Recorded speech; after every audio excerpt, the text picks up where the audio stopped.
Literature adds to reality. It does not simply describe it, it enriches the necessary competencies that daily life requires and provides. And in this respect, it irrigates the deserts that our lives have already become. Said once by C.S. Lewis, still stands true in the era of social media, where literature met memes and went into an even greater depression than that of the industrial and agricultural markets in 1930. But the Society of Literature enthusiasts from all over the world would never let one of the top 10 things good with humanity die. So we keep finding ways to come together in form of book clubs, revised editions of new covers of old books, festivals just like this one. Welcome to day 2 of Phoenix Literature Festival. After the successful run of Literature Festival last year, we have come again with season 2 of this festival. We had an amazing inaugural day of day 1 of the festival yesterday with 8 power-packed sessions with the panelists Ayan Pal, Aditya Gautam, Mukesh Kulotia, Dr. J. Vijaya Lakshmi, Monica Gupta, Kosha Shah Chandaria, Dr. Manjari Prabhu, Manish Jain, Dr. P.K. Vijayan, Pankaj Pushkar, Anandika, Ashwini, and Haritosh, and moderators Devi D, Neena Singh, Rahul Sharma, and Anmol Basan, followed by the final session of storytelling by kids moderated by Anil and Mansi. A round of applause for all the people who contributed to the great success of day 1.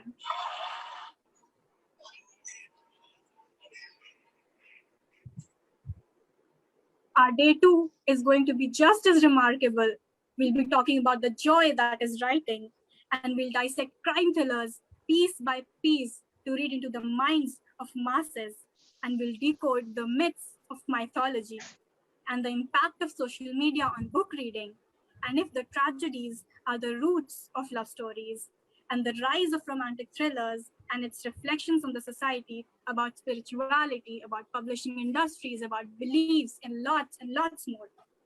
I welcome all the panelists today, Dr. Rana Preet, Sujata Rajpal, Leher, Ramesh Menon, Vivek Chaturvedi, Manas Lal, Jay Shukla, Lalita Balasubramaniam, Darshan, Neil De Silva, Shuchi Singh, Vani Kaushal, Sujata Parashar, Aarti V, Sogandh, Sayan, Shweta Maheshwari, Gitanjali, Mayuri, Natasha, Dipankar Mukherjee, Suhail Mathur, Indranil Mukherjee, Dr. Anjum Padyal, Shraddha WTB, Davnish Singh, and Sarabjit Dash, and all the moderators for today, Devi D, Anandika Sood, Vandita Shukla, Shweta Rohira, Riya Sharma, Haritosh Srivastav, Chetan Lakhera, Aditya Sharma, Uma Shankar Akharya, and Kavita Joshi.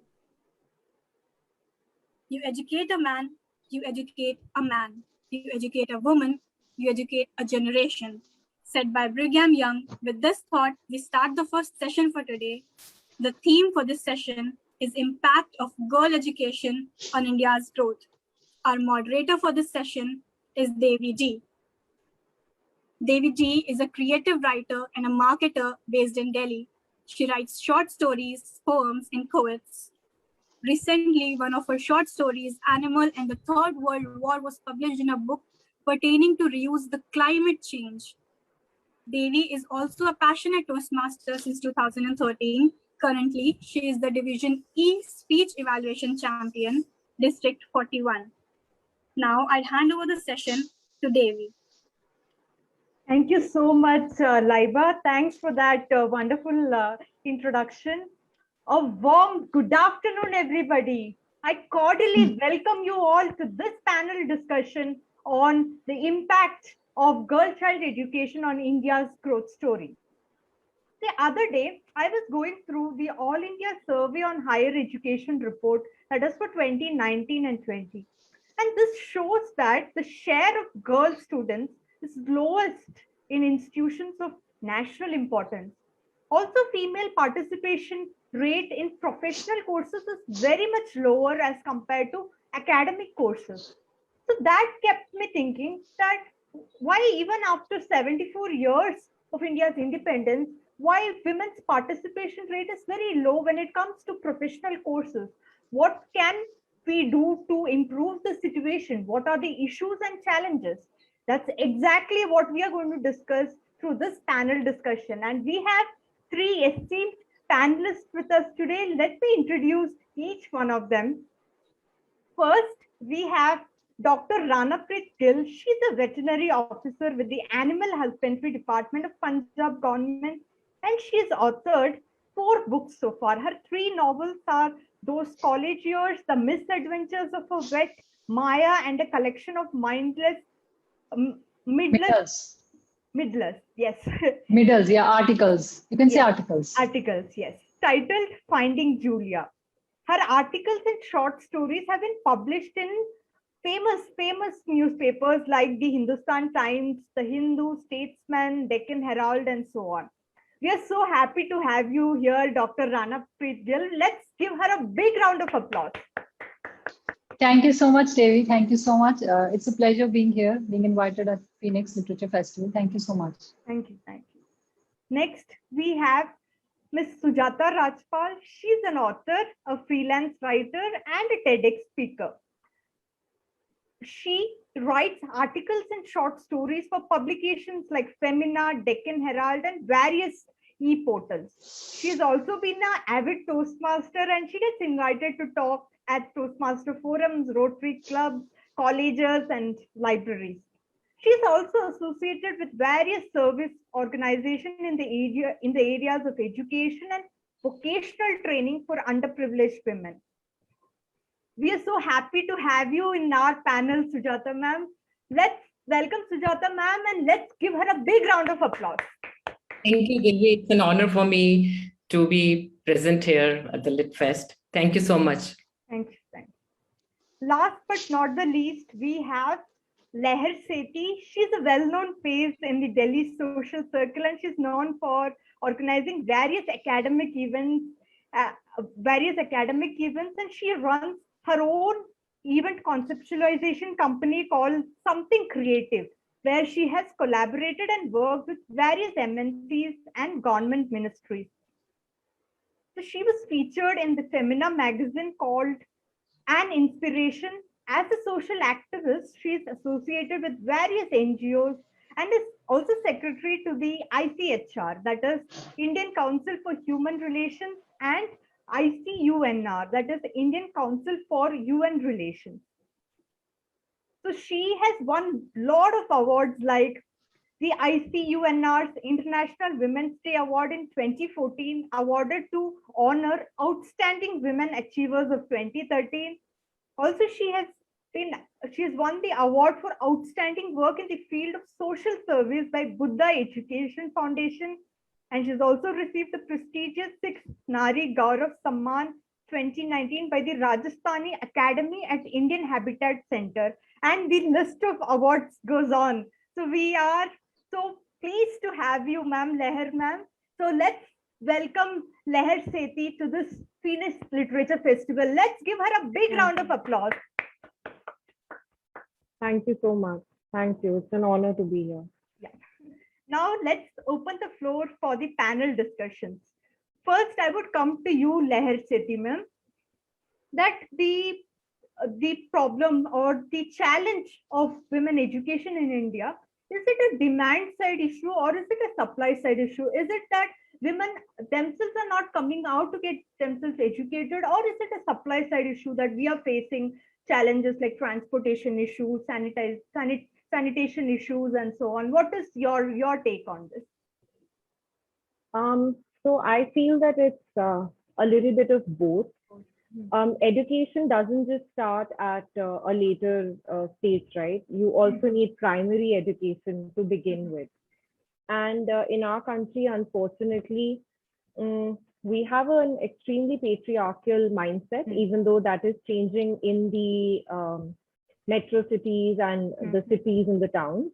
However, when you go to see how things are in the interiors of India, even in the outskirts of major cities, it's not anymore, but initially I was quite surprised to see the attitude of the people towards women stepping out of their homes, and gaining independence. So a lot of people, they look at women's education as a way of making women independent, which does not go down well, and people aren't comfortable with that. So first of all, I think we need to focus on primary education, ensuring that every girl child has access to the same education facilities that we give to the little boys. And then, of course, when it comes to secondary education and later on, we face a similar issue. People aren't comfortable with women stepping out of their houses, going to colleges. They feel, they'll probably make male friends, which is, again, which is something that I've come across a lot. And that, I think, is something that we need to address. So it's a little bit of both. It's coming from a child cannot decide for one's own self, right? It is systematic conditioning, and that conditioning needs to change. Yes, very well put. It's a mix of both. That mindset issue still needs to change. Still, we are in the process of overcoming that mindset change. You talked about secondary education. The same question I would like to put to the next panelist, Sujata Rajpal, that the dropout rates is significantly higher when it comes to secondary education. What do you think are the major reasons for this, especially with respect to secondary education for women? The major reason, as you said, that it is both demand and supply. But according to me, it is, if we have to weigh, it is more demand. People still don't understand the importance of education, especially in rural and semi-urban areas. And they say, okay, why you want to study so much? Are you going to become a collector? Education is, that's we still feel that education is just to collect degrees and for employment. Of course, it makes you financially independent, but you need education for you to develop your mind, for enlightenment. So that we don't have that mindset, you can take a horse to the water, but you can't make him drink.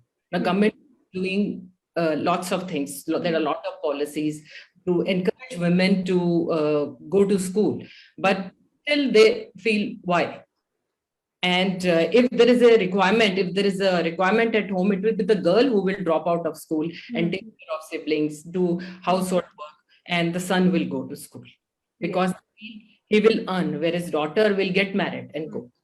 Yes. Mindset. We really need to change the mindset, and I think there we are not doing as much as is required. Yes.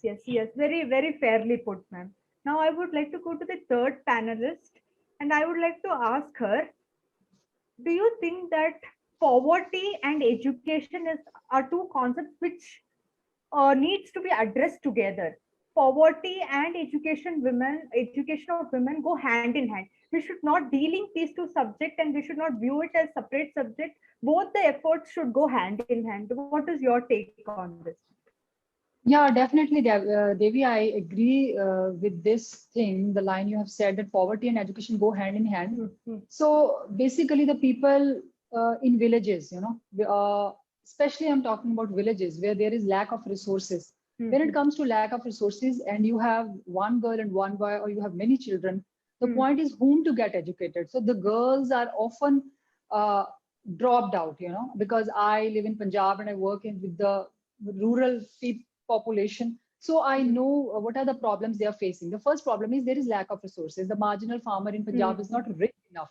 So that's the same amount of money.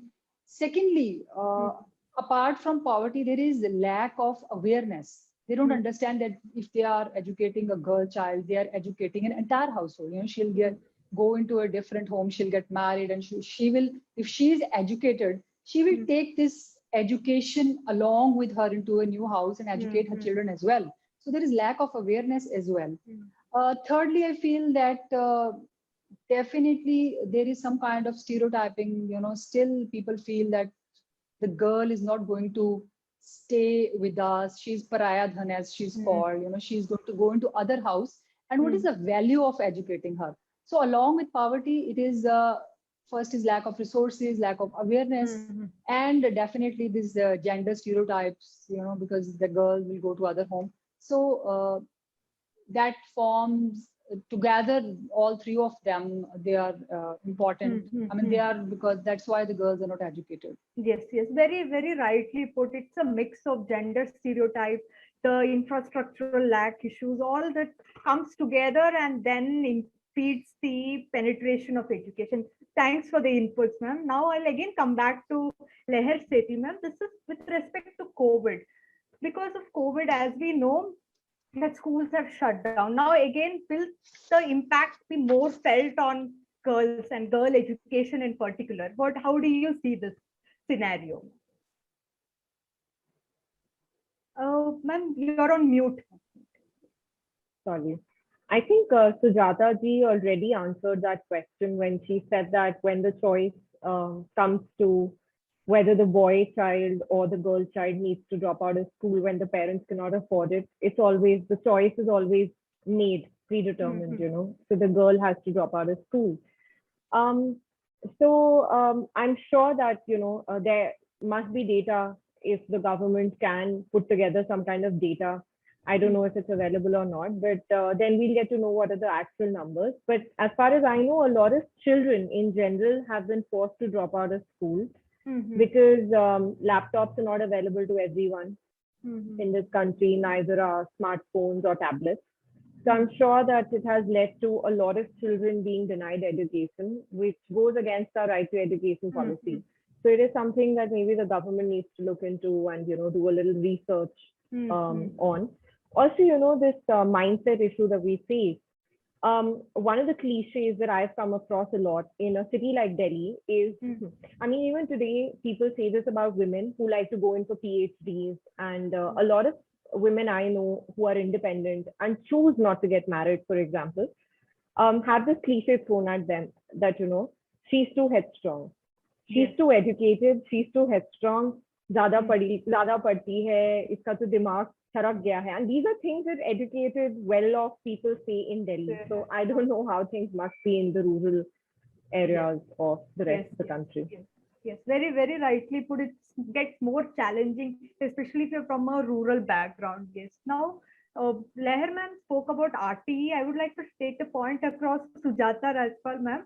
Has RTE delivered its goods properly in India? Has it worked out? Has it been successful in providing uplifting women?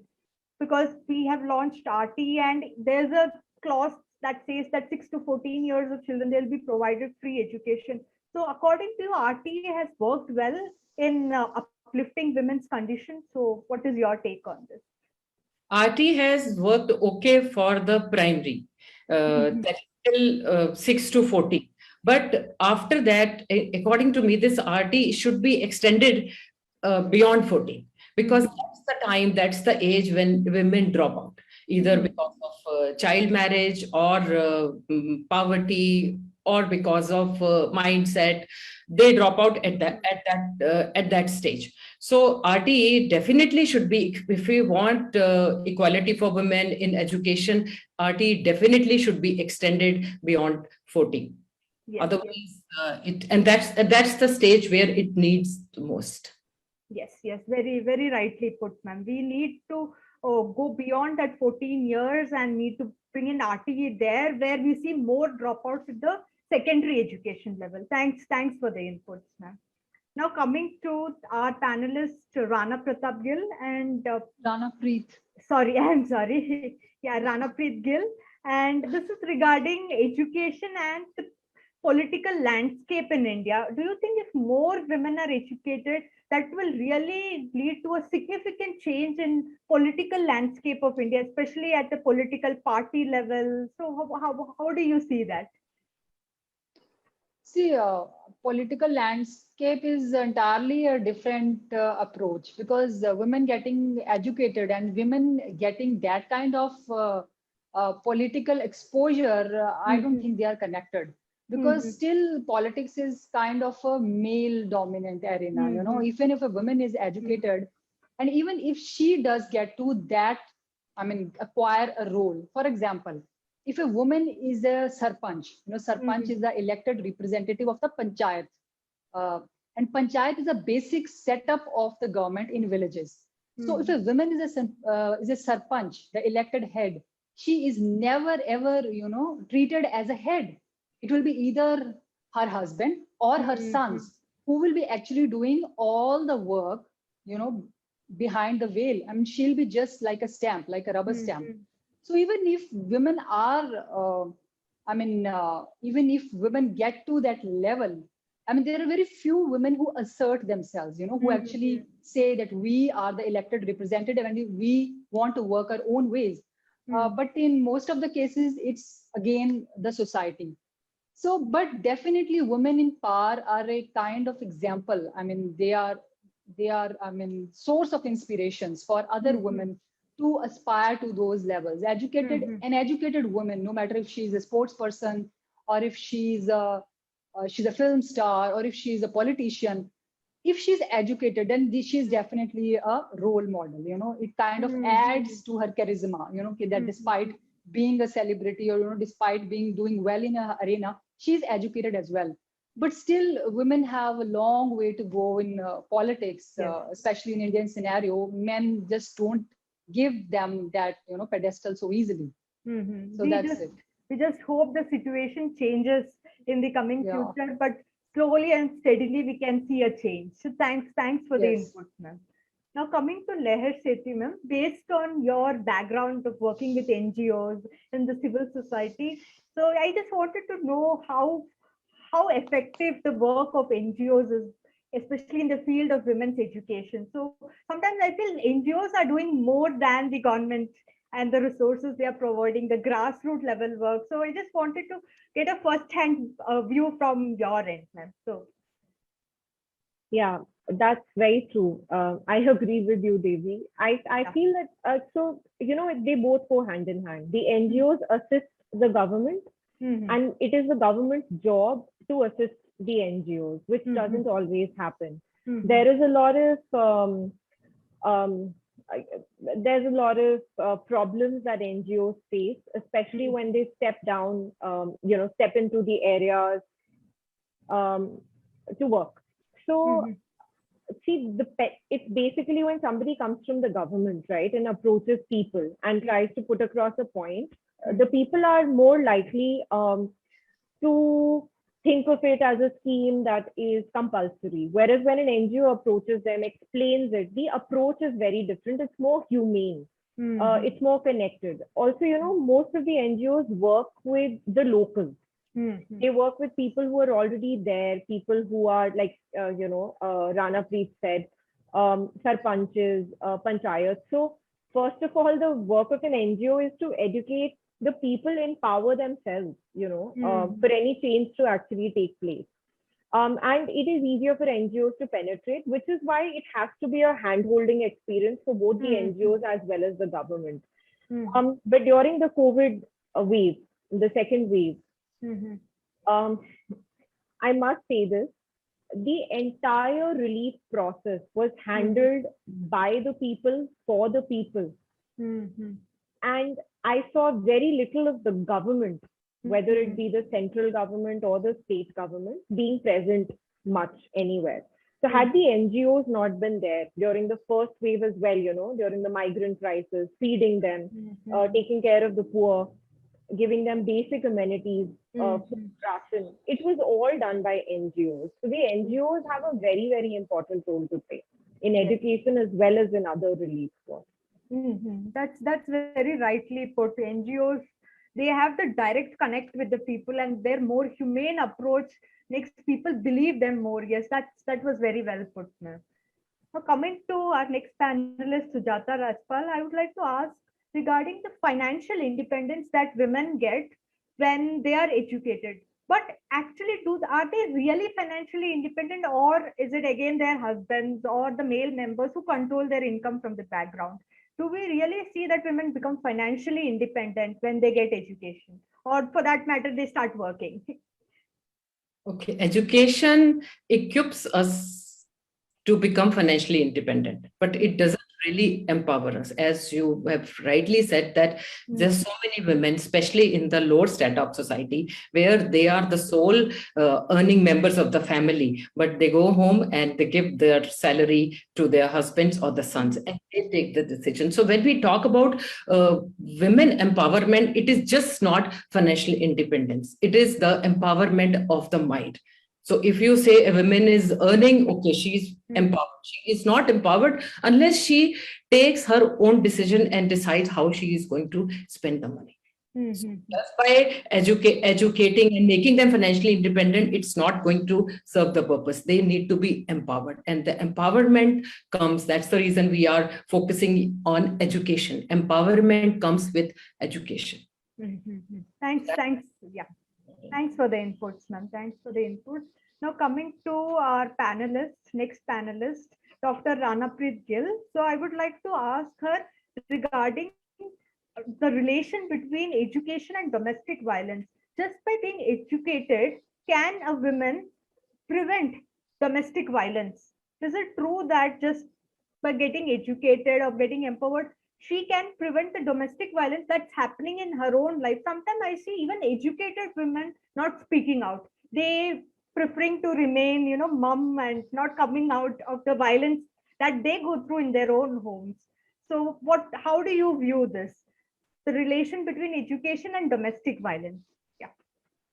See, I'll say education is definitely for the empowerment of women, but sometimes even educated women don't realize that they do have a voice. They forget that now when we talk about education, we are speaking about school education, right? School education, then college, university, and higher institutes. But there is a different kind of learning going on in homes, and that is the kind of learning when a girl is taught from childhood. She's going into the best schools, but she's also being taught that somewhere she's a woman and she does not need to assert herself. If her father is telling something, if her brother is telling something, she needs to listen to it. The standards are different for boys or girls. Boys can go for late night outs. Girls have to be at home. There's a respectable timing for them.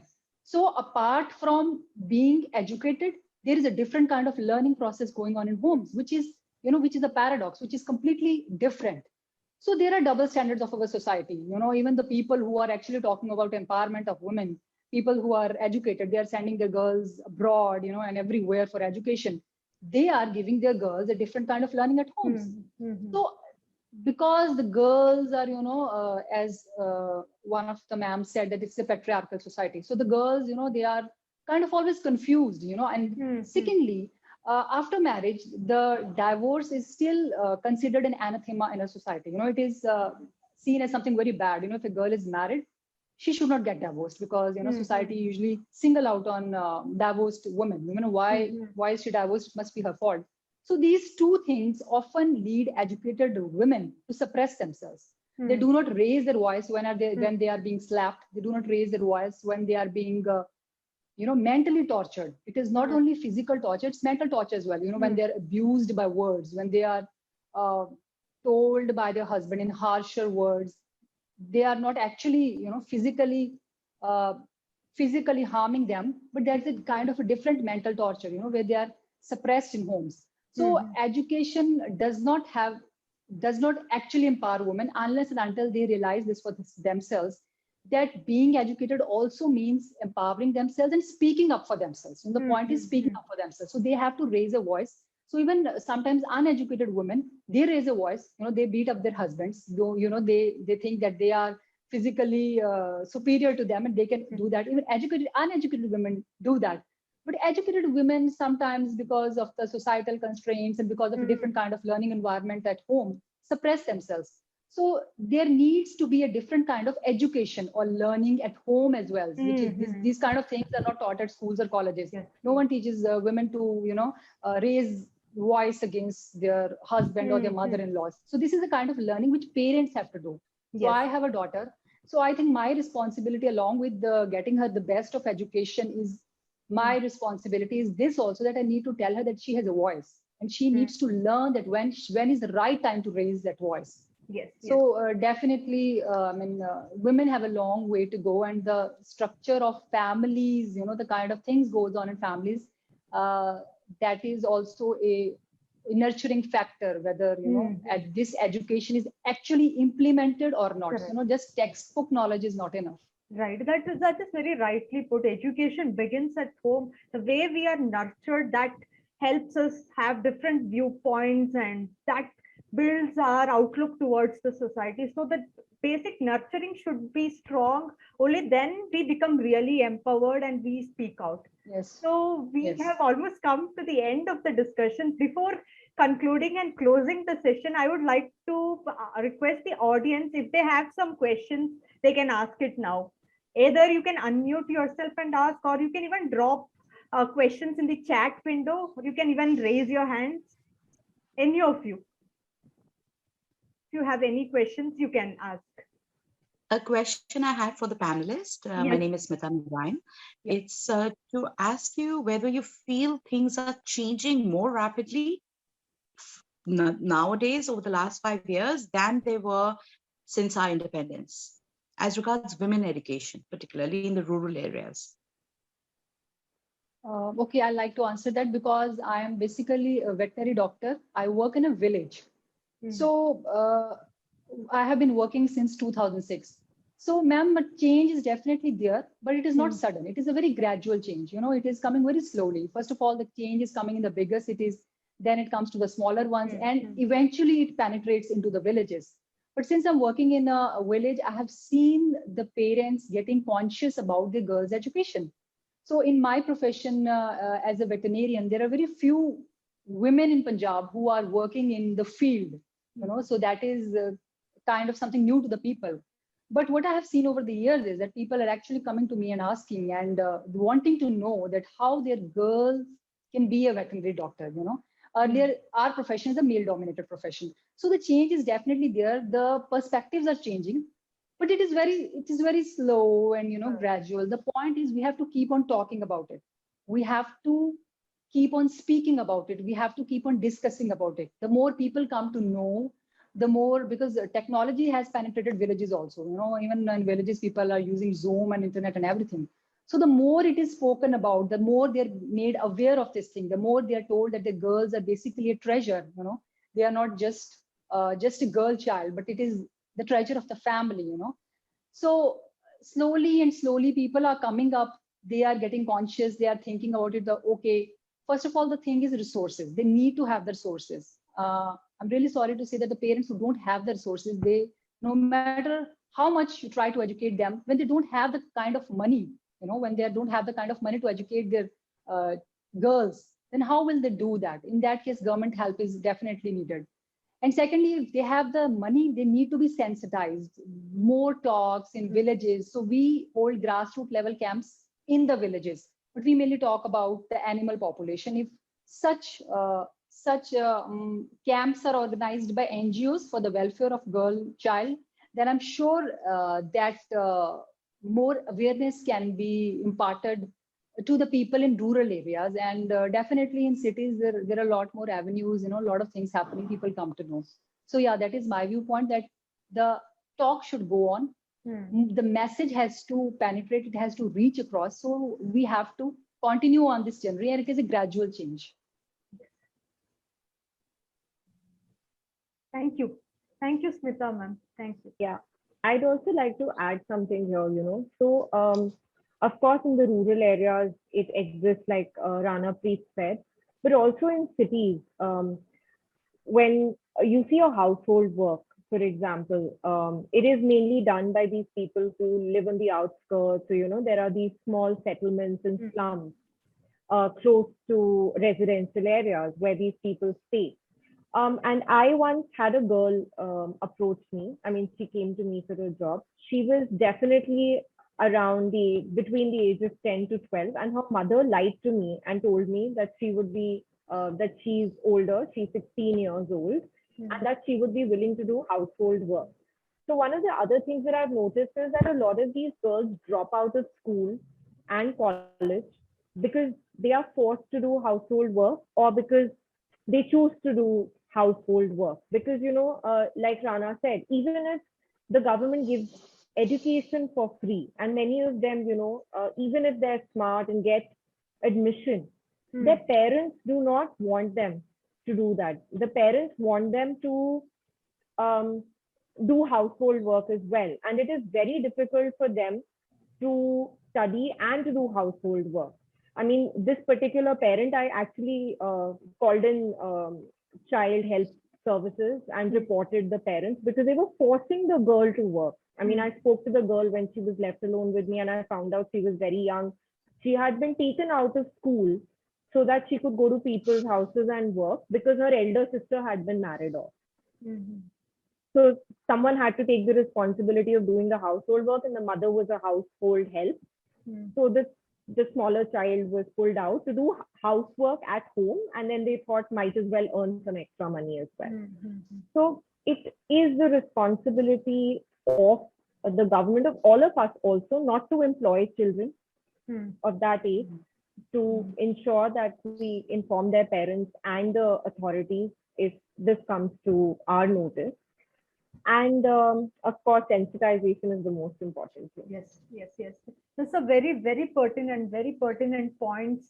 So I'll just wrap up the discussion. So we have had a very enriching and insightful discussion here. So what we learned is that unless there is collective effort from the government, from the civil society, from the individuals themselves, we cannot ensure that all our girls are educated and they can aspire for higher positions. And this change, as Dr. Rana Preet mentioned, that change will come slowly and steadily. It won't come overnight, but we can see change coming slowly. Just let's keep our fingers crossed. Let's be positive and let's put in all our efforts to drive that growth and drive that change. So I would like to thank all the panelists present here for taking out their time and gracing this occasion and sharing their valuable inputs. It was such a wonderful time discussing with you. Hoping to see you all sometime, maybe next year in the next literature festival. Thanks for joining us. Let us all give them all a big round of applause. Thank you so much. Thank you so much. Thank you. With this, I hand over the stage back to our MC of the day, that is Laiba.